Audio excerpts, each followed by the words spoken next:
안녕하세요. 서울 북부교회에서 주 예수님의 이름으로 제공하는 은혜와 진리의 성경 강해 시간입니다. 이번 시간에는 맹인을 치유하신 예수님을 통해 고난의 의미와 참된 구원의 성격과 주님의 일에 충성하는 것의 중요성을 배우게 됩니다. 시청하시는 동안 믿음으로 구원을 받고 고난을 기뻐하는 성령의 능력으로 주님의 일에 충성하시기를 기원합니다. 본 프로에서 무료로 제공하는 성경 공부 소식지를 받기 원하시면 아래의 전화번호로 연락 주시기 바랍니다.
안녕하세요. 계속해서 요한복음 9장에서 말씀을 드리겠습니다. 요한복음 9장 다시 한번 이 본문의 말씀 읽겠습니다. 1절부터 12절까지. 예수께서 길을 가실 때 날 때부터 맹인된 사람을 보신지라.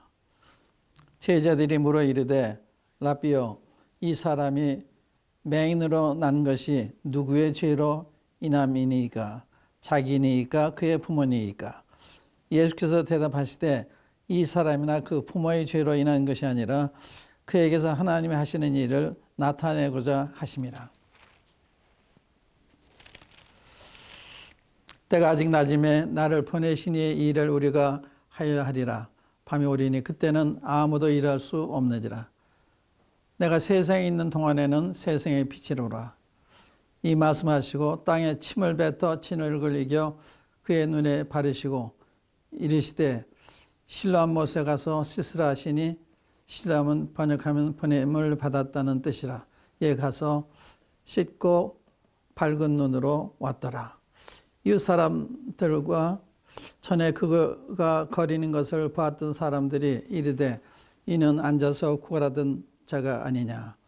어떤 사람은 그 사람이라 하며 어떤 사람은 아니라 그와 비슷하다 하거늘 자기 말은 내가 그러하니, 그들이 묻되 그러면 내 눈이 어떻게 떠졌느냐. 대답하되 예수라는 그 사람이 진흙을 이겨 내 눈에 바르고 나더러 실로암에 가서 씻으라 하기에 가서 씻었더니 보게 되었노라. 그들이 이르되 그가 어디에 있느냐 가로되 알지 못하노라 하니라. 인간의 고난이 하나님의 기회다. 하나님의 영광을 나타내는 기회. 하나님이 하시고자 하는 일을 하게 하시는 그런 기회. 우리의 모든 환경은 하나님 역사할 수 있는 하나의 기회라고 볼 수가 있습니다. 성경은 그 고난, 시련 이런 데 대한 말씀이 많아요. 이스라엘 백성들이 애굽에서 나와가지고 광야에 가서 40년 동안 있잖아요. 주님이 가나안 땅에 직접 인도하지 않으셨어요. 목적지는 가나안 땅인데 주님이 광야로 보내셨습니다. 광야로 40년 동안. 광야는 어떤 곳이에요? 광야. 저도 광야 잘 몰랐는데 광야에 가서 이 광야 생활이 어떤 것을 경험한 사람이 쓴 걸 제가 읽어봤는데 광야 보통 곳이 아니더라고요. 광야에는 저 건조기에 그 비가 안 오면 가끔가다 비 오는 모양이죠. 비가 안 오면 그때처럼 어려운 때가 없대요. 그래서 짐승들이 다 죽어 넘어가니까 그런 그 비가 장기가 오지 않을 때 또 이 모래 폭풍이 불 때 이 모래가 얼굴에 스쳐가고 말라도 할 수 없는 고난이 있는 그건 물도 없고 이제 그런 곳이기 때문에 광야가 어려운 곳인데 주님이 그런 것을 보내신 거예요. 애굽에 살았기 때문에 하나님을 경험할 기회가 없었습니다. 그래서 살아계신 하나님 경험하려면 고난이 필요하잖아요. 그래 광야는 물도 없고 음식도 없고 그 다음에 길도 없고 그러니까 뭐 하나님이 음식도 되셔야 되고 물도 되셔야 되고 길도 보이셔야 되기 때문에 하나님이 살아계심을 경험할 좋은 기회였다고요. 이 40년 동안 광야 생활하는데 그게 필요했던 거죠. 하나님이 쓰시는 사람들은 다 이 광야 생활을 해요. 모세가 3년 동안 그랬잖아요. 다윗이 사울 때 쫓겨서 얼마나 고생하랴. 몇 년 동안 고생합니다. 바울이 얼마나 고난을 받으세요. 그러니까 이 고난은 하나님 역사하는 기회다. 사도 바울도 그러잖아요. 자기 사탄의 가시를 주셔서 이거 자기 떠나기를 위해서 간절히 기도했는데 3번이나 기도했는데 하나님이 내 은혜가 내게 족하다. 내 능력은 약한 데서 온전해지리라. 그 대답하셨어요. 사도 바울의 간절한 기도를 거절하셨습니다. 사도 바울이 하나님에 대한 신뢰가 없었다면 오해할 수도 있죠. 이렇게 주님을 섬겼는데 결과가 이건가? 왜 이런 기도도 안 들어주시지? 제가 더 건강해야 주님을 더 잘 섬길 텐데 그렇게 생각하지 않았어요. 그런 굉장히 단순했습니다. 아, 그래요? 그게 하나님 아버지의 뜻이라면 도리어 내가 크게 기쁨으로 내 약한 것들을 자랑하겠다 그래요. 저는 감동이 돼요. 참 사도가 훌륭하구나. Why가 없어요. 이유가 왜 나 이렇게 하지? 그런 게 없어요. 이 아버지 뜻이니까 아버지 뜻은 무조건 합당하다, 좋다 받았기 때문에 도리어 크게 기뻐함으로 내 약한 것들을 자랑하겠다 그러잖아요. 왜냐하면 내 능력이 약한 데서 온전해지기 때문에. 하나님은 그래서 그리스도인들을 이런 고난을 통해서 역사하시는 거예요. 고난이 없으면 기도도 안 해요. 또 기도 안 하면 주님의 능력을 경험도 못하는 것입니다. 그러니까 주님이 쓰시는 사람은 이러한 고난이 많이 있는 거예요. 그래야 하나님의 살아계신 경험하게 되기 때문에. 그래서 살아계신 하나님이 이야기할 수가 있는 거예요. 내가 경험하지 못하면 어떻게 얘기하겠어요? 그래서 여러 가지 고난의 뜻이 있죠. 우리가 이제 신명기 8장 같은 데 보면 그 광야 생활에 대해서 여호와께서 이 3년 동안에 너희를 광야의 길을 걷게 하신 기억하라 그러죠. 여호와께서 모세가 그들을 거기를 이끈 게 아니에요. 하나님 그들을 광야로 인도해요. 왜? 그를 낮추시고 줄이게 하셔서 그들의 마음이 어떠하니 주님 시험하신 거예요. 이런데도 주님을 섬기나 안 섬기나 주의 말씀을 순종하나 그걸 보시기 원하신 거예요. 그러니까 우리의 참 믿음이 이게 참이지 아니한 고난 때 나타나는 고난 때. 이게 진짜 믿고 있는지 아닌지. 평소 때는 몰라요. 주님이 그런 말씀도 하셨잖아요. 그 하나님의 말씀을 듣고 순종하는 사람은 그 집을 반석에 짓는 사람과 짓는 지혜로운 사람 같다. 근데 하나님 말씀 듣고 순종치 않은 사람은 그 집을 모래에 짓는 어리석은 사람 같다. 근데 집을 모래에도 짓고 반석에 짓었는데 보통 때 몰라요. 홍수가 나야 알아요. 홍수가 나면 모래에 짓은 다 쓸려 내려가잖아요. 반석이 넘어지지 않는 거예요. 그래서 우리의 믿음이 참인지 아니하는 것은 그 고난 중에 나타나는 거예요. 고난 중에. 그게 주님의 그런 연단하신 거죠. 그래서 야고보서 보면 여러분들 여러 가지 그 시험을 당하도 온전히 기쁘게 여기라. 이는 믿음의 시련이 인내를 만들어낸 줄 알미라. 어떤 때 우리 인내가 필요하기 때문에 인내를 주시기 위해서 환난을 허락하시기도 하는 거예요. 또 고린도후서 1장 같은 데 보면 하나님께서 환난 중에 오히려 위로하심으로 우리가 하나님께 받은 위로로서 다른 환난 중에 있는 사람들을 위로하게 하려 합니다. 위로할 사람 많이 필요한데 위로할 줄은 모르잖아. 내가 그런 경험을 했어야 위로하게 되는데 그래서 하나님은 우리로 하여금 환난을 통해서 하나님의 위로를 경험하게 하시는 거예요. 그래서 같은 이런 환난을 당할 때 위로하는 사람이 되게 하시는 거예요. 그러니까 이 환난이 이렇게 이유가 없는데 다 이유가 있어요. 좋은 이유가 있습니다. 근데 우리는 그게 힘이 드니까 어떤 데는 낙심도 하고 또 원망하기도 하고 그러나 범사에 감사하는 거예요. 범사에 인정하는 거예요. 범사 하나님의 뜻이에요. 공중에서 새가 떨어지는 것도 너희 천부께 사람 때문에 떨어지지 않는다. 너희 머리카락에 다 헤어지신 바 되었나니 너희는 많은 찬송이 귀하다. 우리가 다 머리카락을 다 헤아리고 계시는 우리의 이르는 모든 일 다 주님이 보고 계시는 거예요. 주님 허락 없이는 임하는 게 아니에요. 그래서 범사에 감사하는 거예요. 범사에 인정하는 거예요. 그럼 우리에게 이리 지도하신다. 명철을 의지하지 말고 지혜를 의지하지 말고 사람을 의지하지 말고 하나님만 의지하는 거예요. 그래서 하나님 아는 사람 하나님만 의지해요. 사람을 의지하잖아요. 왜? 사람은요 세 가지면서 의지할 수가 없어요. 사람은 하는 사업이 망하면 도와주고 싶어도 못 도와주는 거예요. 또 그 사람이 죽으면 도울 수가 없어요. 그 사람의 마음이 변하면 도울 수가 없습니다. 그러니까 사람 의지하고 일하면 안 되는 거예요. 많은 사람이 성경을 가지만 주님 의지가 가야 되는 거예요. 주님은 부족함이 없으세요. 먼저 그날 그 일을 구하면 이 모든 걸 다 해준다 약속하셨잖아요. 먼저 하나님 그 일을 구하면 하나님 다 공급하실 거예요. 조지 밀러가 지금 한 150년 전쯤 되나요? 그 영국 브리스톨에서 그 고아들을 2,000명이 고아들을 60여 년 동안 일정한 후원 기간이 없이 하나님께 기도로서 먹였어요. 기도로서. 다음 기가 없었던데 한두 번이 아닌데 한 번도 굶은 적이 없다는 게 간증입니다. 2,000명이에요. 그것도 60여 년 동안 누구 한 거예요? 제가 브리스톨에 가서 그 고안을 봤어요. 더 놀랐어요. 그 건물이 지금은 이제 주택을 지어서 그 가정처럼 아이들을 나눠서 이렇게 부모와 함께 양육을 하는데 그 당시에는 합숙을 시켰죠. 근데 그것이 거기 그 전문 대학에 들어가 있더라고요. 그게 이제 팔았는데 그리고 어떻게 이런 큰 건물을 두셨을까? 그러니까 놀라운 일을 하셨는데 그 밑에 본받은 분이 하슨 텔러입니다. 하드슨 텔러. 그 중국에 가서 하나님의 살아계신 의지하고 믿음으로 선교하신 분이에요. 그는 떠나기 전에 하나님의 살아계신 시험했어요. 하나님 다 들어주셨어요. 그래서 그는 가요. 20대 나이로 중국에 갑니다.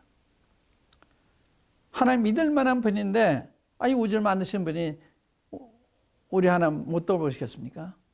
돌보신 분이에요. 그런데 그 하나님 그렇게 못 믿으니까 못 하는 거예요. 믿으면 놀라운 일 하시는 건데. 저도 1959년에 출마한 이후에 한 1년이나 2년 후에 제가 너희는 먼저 하나님의 나라와 그 일을 구하라. 그의 모든 걸 대해주신다는 말씀 믿고서 주님만 믿고서 제가 이 삶을 시작을 했는데 지금 60년 가까이 됐는데 한 번도 굶으신 적이 없어요. 우리도 다 교육시켜 주시고 아플 때 다 병원 입원비도 내주시고 현재 필요한 모든 병을 다 공급해 주시고 또 저는 여행을 또 많이 하는데 여행비도 다 주시고 저 사람 의지하잖아요. 도와준다고 제가 괜찮다고 그래요. 정말 하나님이 돌봐주시니까. 그러니까 하나님이 살아계신 분이시다. 그래 그 사랑의 하나님이 증가할 수가 있잖아요. 그런데 그 하나님 못 믿으니까 사람 의지하는 그래서 후원자를 모집하게 되면 후원자가 안 도와주면 선교지에서 돌아와야 돼요. 그런 선교는 이해는 할 수 있지만 최선의 방법은 아니죠. 하나님만 의지하는 하나님만 의지하라 그러잖아요. 하나님만 바라봐라. 시편에 그런 말씀에 있잖아요. 이 시련이라고 하는 것이 좋은 뜻이 많다. 우리 인내심을 길러주고 또한 내가 하나님께 위로받음으로 단순 위로할 수 있게 해주시고 그래서 우리 인간의 어려운 환경은 하나님의 기회다. 그 맞는 말씀, 하나님의 기회다. 근데 그 하나님을 의지하지 않으니까 그 경험을 할 수가 없는 하나님을 의지해야 되는 거예요. 끝까지. 죽도록 충성해야 되는 거예요. 그러면 주님이 마지막 순간에 와서 손을 내미시고 우리를 건지시는 것입니다. 하나님 믿을 만한 분이에요. 근데 그분을 안 믿으니까 경험을 못 하는 거죠. 근데 여기서 이제 이 구원이라는 게 어떤 거냐. 여기 이제 속에 눈 뜨는 장면이 나오는데 그가 옆에서 제자들과 주님 하는 대화를 들었잖아요. 그 듣는 동안에 마음이 감동이 된 거예요. 이 보통 분이 아니라구나. 근데 이분이 이 봉사한테 그 눈에다가 진흙을 이겨서 바른 다음에 신령한 못에 가서 씻으라 그랬어요. 씻으면 눈 뜰 거다 이런 얘기도 안 해서 가서 씻어라. 그래서 가서 씻었더니 눈이 떠진 거예요. 밝은 눈으로 왔더라. 주님 말씀에 순종에 이런 놀라운 경험을 하게 하는 거예요. 말씀에 순종에. 순종할 때 주님이 개입하시는 거예요. 주님 역사하시는 것입니다. 빛이 있으라 하니까 빛이 생기잖아요. 또 중풍병자한테 내 자리를 들고 걸어가라 했을 때 그거 걸어가잖아요. 말씀의 능력입니다. 말씀을 순종하면 기적이 일어나는 거예요. 또 순종 안 하니까 기적을 경험할 수가 없는 거예요. 의지하는 게 필요한 것입니다. 그래서 그가 말씀을 믿고 순종했을 때 밝은 눈으로 왔더라. 7절 그러잖아요. 그게 구원이에요. 이건 눈이 떠진 거지만 구원도 마찬가지예요. 죽은 사람이 살아나요. 우리 영안이 전에 소경했는데 눈이 떠지는 거예요. 그래서 일어나는 거. 그래서 거듭나면 구원받으면 하나님 말씀이 보이기 시작합니다. 예수님이 보이기 시작해요. 단순히 글자로 보이는 게 아니라 살아계신 하나님을 보이는 거예요. 그래 그분을 경외하게 되고 순종하게 되고 그분을 의지하고 이것저것 하게 되는 것입니다. 구원은 믿을 순종할 때 일어나는 거다. 또 구원은 받으면 변화가 생기는 거다. 속에 눈 뜬 거. 눈 떴다고 생각하는 게 아니에요. 문둥병이 낫다고 생각하는 게 아니라 실제 깨끗해 있는 거예요. 눈이 떠져 있는 거예요. 그러니까 이 하나님의 역사는 이론이 아니다. 반드시 받는 사람에게 변화가 일어나요. 변화가 일어났죠. 속에 눈 떴잖아요. 그런데 말해서 바리새인들은 소경이잖아요. 보세요. 거기 16절에 보시면 바리새인들 예수님께서 하는 얘기 들어보세요. 바리새인 중에 어떤 사람 말하되 이 사람이 안식을 지키지 아니하니 하나님께로부터 온 자가 아니라. 소경이란 말이죠. 예수님도 이제 모르는 거예요. 이 사람은 하나님을 잘 믿는다고 지도자들입니다. 유대교 지도자들인데 예수님 보고는 몰라보는 거예요. 그게 영적인 소경이죠. 안식 안 지키니까 하나님께로부터 온 사람이 아니다. 또 24절에 보시면 이에 그들이 맹인이었던 사람을 두 번째 불러 이르되 너는 하나님께 영광을 돌리라. 우리는 이 사람이 죄인인 줄 아노라. 예수님이 죄인이라는 거예요. 죄인이라고 하는 거예요. 이런 소경이 어디에 있어요? 안식일 주시면 안 지켰다고요? 안식일의 의미를 모르는 거예요. 주님은 사람이 안식을 위해서 있는 것이 아니라 안식일에 사람을 위해서 있는 거다. 그래서 아픈 사람 고쳐주는 거 안식을 주시는 거거든요. 안식일을 지키시는 거예요. 그들은 날짜를 중요시 여겼어요. 안식을 중요시 여긴 게 아니라 주님은 안식을 중요시 여겼습니다. 그래서 내 아버지께서 일하신 나도 일한다 그러신 거예요. 그게 안식일이거든요. 인간이 범죄한 다음에 사람의 안식은 깨진 거예요. 그걸 회복하시기 위해서 주님이 일하신 거거든요. 아버지가 이제까지 일하신 나도 일한다. 여기 때가 아직 낮음에 나를 보내신 이의 일을 우리가 하야 하리라. 밤이 오리니 그때는 아무도 일할 수 없느니라. 굉장히 중요한 말씀입니다. 주님은 세상에 계실 날이 얼마 안 남았다는 걸 알고 계셨습니다. 주님, 아버지 성결 기회가 얼마 남지 않은 거예요. 아직 낮인데 날 보내신 일을 우리가 해야 된다. 밤이 오리니 밤이 언제? 주님 체포됐는데 그때 밤이에요. 그때부터. 체포되면 아무 일 할 수가 없어요. 어둠의 세력이 주님을 사로잡았습니다. 끌고 가요. 신문을 받습니다. 대성한테 빌라도한테 그 밤입니다. 그 전에 내가 일을 해야 되겠다. 그래서 주님이 안식인 것도 아시면서도 도로도로 치료하는 사람들이 많은 걸 아시면서도 주님이 일을 하신 거예요. 그러니까 우리의 시간이라는 것이 항상 있는 게 아닙니다. 하루하루 우리의 시간이 기회가 없어지는 거예요. 내 죽을 날이 가까우든가 주님 오신 날이 가까우든가 그래서 주님이 허락하신 시간 그게 우리의 낮이에요. 주님이 부르시면 밤이 되는 거예요. 이 시대가 바뀌면 만약에 우리나라가 공산화 됐다 그러면 그 밤이 되는 거예요. 근데 전도할 수가 없어요. 그러니까 우리에게 밤이 언제 올는지 모르기 때문에 부지런히 복음 전하자면 안 되는 이런 상황이 있는 거죠. 얼마 전에 저희 교회에서 한 청년이 이 병원에서 남자 간호사인데 변사체를 발견이 됐습니다. 그 어머니가 저한테 전화해가지고 제일 많은 질문이 지금 기도하면 하늘나라 갈까요? 다급하니까. 자기 아들이 학생 때까지는 교회를 다녔는데 그 이후로 나이가 29세였는데 이제 방황을 살았기 때문에 구원 안 받았다. 하늘나라 못 가지 못하지 않았을까? 이런 염려, 하나 그때 제가 충격을 받았습니다. 내가 정말 잘못했구나.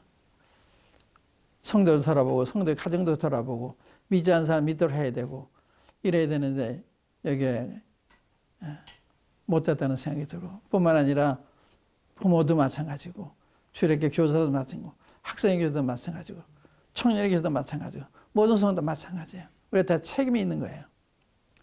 근데 그게 우리는 손 놓고 있잖아요. 왜? 구원의 중요성을 모르니까. 또 우리 시간의 중요성을 모르니까. 그래서 우리가 이 틈날 때 복음을 전해야 되고 그래야 되는 거거든요. 그래서 이것이 우리 교회에게 모든 사람한테 각성이 되도록 그 말씀을 드렸는데 얼마나 깨달은지는 제가 잘 모르겠습니다. 그러니까 아직 낮음에 날 보내신 일을 우리가 하야 하리니 밤이 오리니 그때는 아무도 일할 수 없다. 오늘 심각한 말이에요. 말씀이에요. 근데 그걸 늘 느껴야 되는 거거든요. 각성을 해야 되는 거예요. 대책을 세워야 되는 거예요.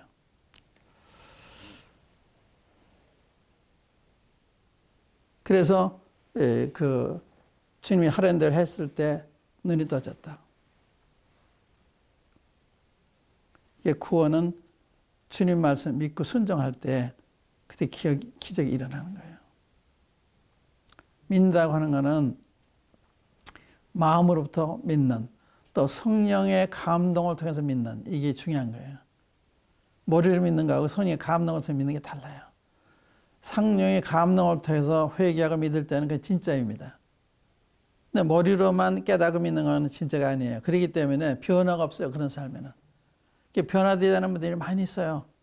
그게 걱정입니다. 구원받아고 침례 다 받았는데 구원받지 않은 이런 사람이 많이 있거든요. 그런 얘기를 해줘도 못 알아들어요. 그런 사람 와서 상담하라 상담하지 않아요.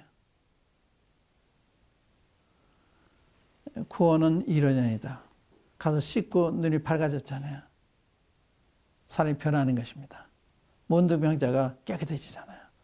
충풍여자가 못 걷는 사람이 일어나서 걸어가잖아요. 귀신 들리던 자가 온전한 정신으로 되찾잖아요. 그런 변화가 있는 거예요. 그렇게 생각하는 게 아니에요. 구원받았으면 구원받은 자기에게 알아요. 저 변했으니까 눈 뜨고 왜 몰라요? 그게 어떻게 떠졌느냐 그러니까 똑같은 얘기가 되는 게 이게 간증을 요구하는 거예요. 어떻게 구원받았냐, 어떻게 거듭나냐 그러면 저 구원받은 간증이 있어야 되는 거예요. 간증이 없으면 안 되는 거예요. 왜?